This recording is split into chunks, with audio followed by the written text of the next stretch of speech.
आप देख रहे हैं संतोषी गाना स्टूडियो। वीडियो को लाइक करें, चैनल को सब्सक्राइब करें।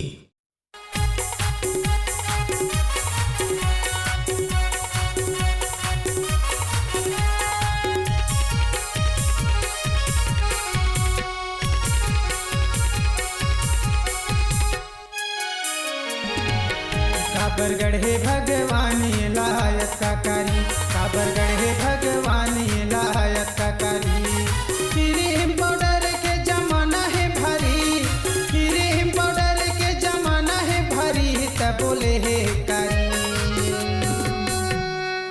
काबर गढ़े भगवान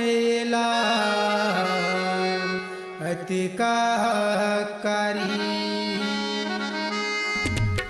काबर गढ़े भगवान लायक का कारी, काबर गढ़े भगवान लायक का कारी, काबर गढ़े भगवान लायक का कारी।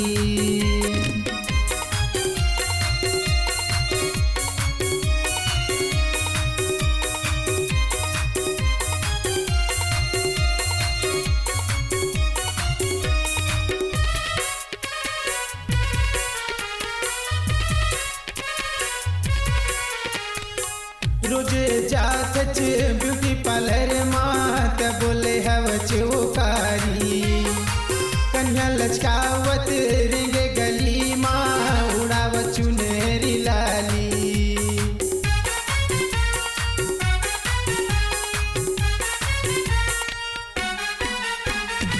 रोज जात ब्यूटी पार्लर मात बोले हव चौकारी। कन्या लचकावत रेंगे गली माँ उड़ाव चुनहरी लाली। हवाई टूरी के फैशन भरी, हवाई टूरी के फैशन भरी, तब बोले कारी। काबर गढ़े भगवान अति का कारी। काबर गढ़े भगवान लायक का कारी, काबर गढ़े भगवान लायक का कारी, काबर गढ़े भगवान लायक का कारी।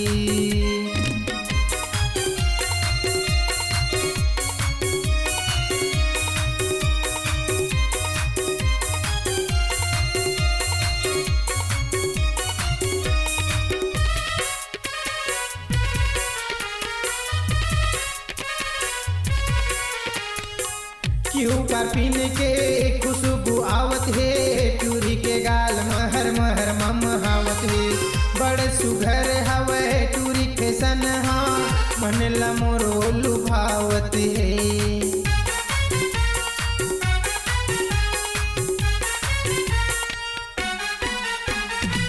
क्यों पर पीन के खुशबू आवत है, टूरी के गाल महर महर ममहावत है।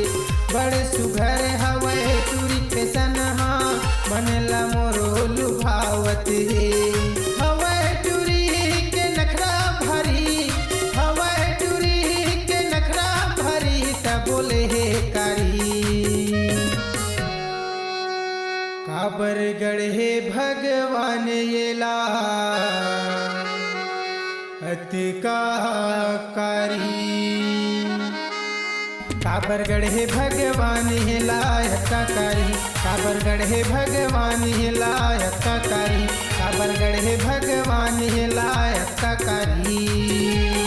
काबर गढ़े भगवान लायक का कारी, काबर गढ़े भगवान लायक का कारी, काबर गढ़े भगवान लायक का कारी।